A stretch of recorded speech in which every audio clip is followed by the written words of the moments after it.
শেখ বর্তমান পরিস্থিতিতে আহলে হাদিস আলেমদের জন্য রাজনৈতিক দল গঠন করা এবং আহলে হাদিস জনতার জন্য সেসব রাজনৈতিক দলে যোগদান করার ফজিলত জানতে চাই। আসলে রাজনীতি বলতে, যেহেতু আমাদের সমাজে ইসলামী রাজনীতি নেই বা ইসলামী রাজনীতি বোঝার মতো আলেম ওলামাও তেমন আমরা দেখছি না। আমাদের সমাজে যেই রাজনীতি চালু আছে এটা হলো প্রচলিত রাজনীতি, পাশ্চাত্য রাজনীতি, গণতান্ত্রিক রাজনীতি। এটা হলো, এর মধ্যে জাতীয়তাবাদ আছে, এর মধ্যে সমাজতন্ত্র আছে, ধর্মনিরপেক্ষতা আছে। আমরা যে রাজনীতি বা দেখছি বা প্রচলিত আছে, এটাকে আমরা ইসলামী রাজনীতি বলতে পারি না। অতএব আহলে হাদিসরা এরকম কোনো রাজনীতির সাথে জড়িত হইতে পারে না। তবে এই সমস্ত রাজনীতি দিয়ে বা রাজনীতিবিদদের দ্বারা বা এই সব প্রচলিত রাজনৈতিক দল দ্বারা যদি ইসলামের কোনো উপকার হয় বা আহলে হাদিসদের কোনো উপকার হয়, সেটা ভিন্ন কথা, উপকার নেওয়া যাইতে পারে। কিন্তু এই উপকার নেওয়ার জন্যে একেবারে এই রাজনীতির সাথে জড়িত হওয়ার কোনো সুযোগ নাই বা বৈধ বলার সুযোগ নাই। আল্লাহ রাসূল সাল্লাল্লাহু আলাইহি ওয়াসাল্লাম যেহেতু বলছেন, ইন্নাল্লাহ ইউআইয়িদু হাযাদ দ্বীন বিরাজুলিন ফাজির, নিশ্চয়ই আল্লাহ এই দ্বীন ইসলামকে ফাসিক ফাজির ব্যক্তি দ্বারাও সাহায্য করে থাকেন, শক্তিশালী করে থাকেন, উপকার করে থাকেন। এখন এই জন্য তো আমি কাফের হওয়ার বৈধতা পাইলাম না, বা এই সূত্র ধরে কুফরি নীতির মাধ্যমেও উপকৃত হইতে পারে।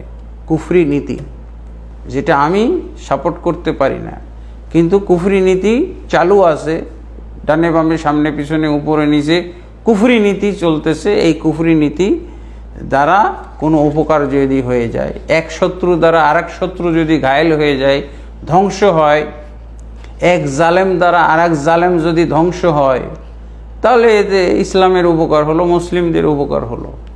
কিন্তু আমি কোনো জালেমের পক্ষ অবলম্বন করতে পারি না, করা যাবে না।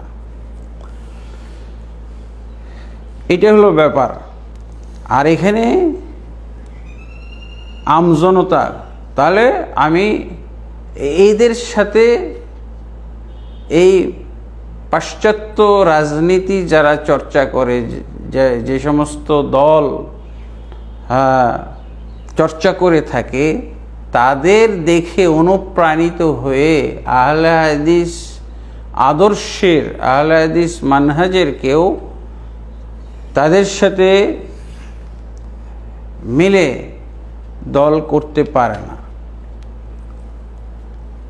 আমাদের সমাজে, আমাদের রাষ্ট্রে যে রাজনীতি চালু আছে, এটা হলো পাশ্চাত্য রাজনীতি, গণতান্ত্রিক রাজনীতি, ধর্মনিরপেক্ষতার রাজনীতি।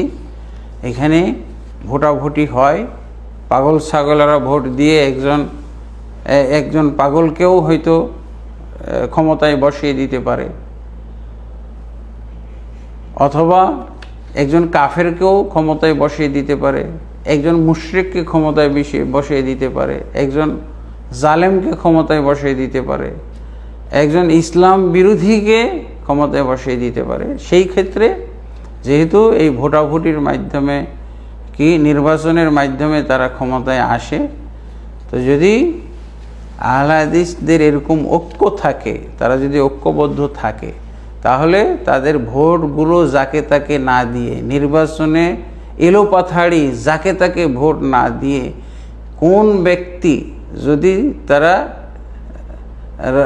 এই রাজনীতি থেকে কিছুটা ফায়দা নিতে চায়, তাহলে তুলনামূলকভাবে যে ব্যক্তি কম খারাপ,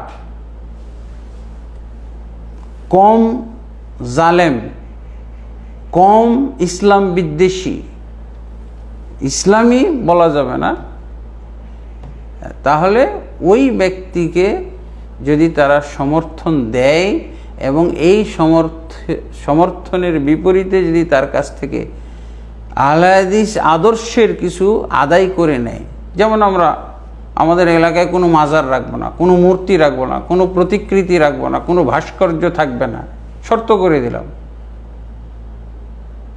আমরা কোনো খানকা এলাকায় রাখবো না, কোনো এইরকম যদি আমরা কিছু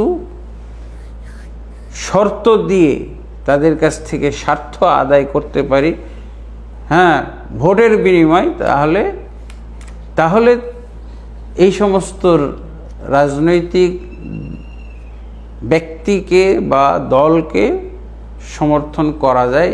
এটা কোনো সালাফি আলেমের দৃষ্টিভঙ্গি। আবার কেউ কেউ বলছে মানে মোটেও যাওয়া যাবে না। যেমন আমাদের দেশে না যেও তো আমরা উপকৃত হইতে পারি। যেমন আমাদের দেশে শোনা যায় যে 3 কোটি বা 4 কোটি বা 5 কোটি, কেউ কেউ বলে ফেলে এরকম 6 কোটি, কিন্তু বাস্তবে কত আছে এগুলো বলার কোনো উপায় নেই।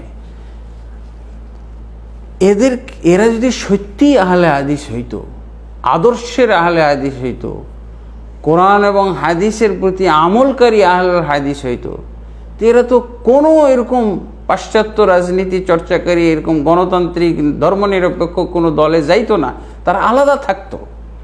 এইটা হলো আহলে হাদিস আলেমদের ব্যর্থতা, অযোগ্যতা, মূর্খতা, যে এদেরকে আমরা ফিরাইতে পারি নাই, এদেরকে আমরা বুঝাইতে পারি নাই। যদি এরা কেউ তাদের সাথে যোগ না দিত, তাহলে তারা ঐক্যবদ্ধ থাকলে একটা বিরাট শক্তি হইতো, এরাই সরকার গঠন করতে পারত। যদি 3 কোটি হয়, কোন দলে, কোন রাজনৈতিক দলে 3 কোটি ভোটার আছে? তা আলহামদুলিল্লাহ তাদের কোনো প্রয়োজনই নাই। অতএব আমাদেরকে কি করতে হবে? দাওয়াতের উপরে গুরুত্ব দিতে হবে, তালিমের উপরে গুরুত্ব দিতে হবে। এদেরকে এই প্রচলিত আহলে হাদিস কি বলে, তথাকথিত আহলে হাদিসদেরকে সত্যিকার আহলে হাদিস বানানোর চেষ্টা করতে হবে। এই দায়িত্ব আমাদেরকে নিতে হবে যারা আলেম আছে। আর এখানে বলা হয়েছে একটা শব্দ যে আম জনতার জন্য সেই সব রাজনৈতিক দলে যোগদান করার ফজিলত কি? কোনো ফজিলত নাই, এর মধ্যে অপরাধ আছে, গুনাহ আছে। কিসের ফজিলত থাকবে? ফজিলত আছে মনে করলে তো গুনাহগার হইতে হবে। জানি না প্রশ্নকারী কি বলে দৃষ্টিভঙ্গি থেকে এই ধরনের শব্দ ব্যবহার করেছেন। কোনো ফজিলতের সুযোগ নাই এখানে, কোনো নেকির পাওয়ার সুযোগ নাই।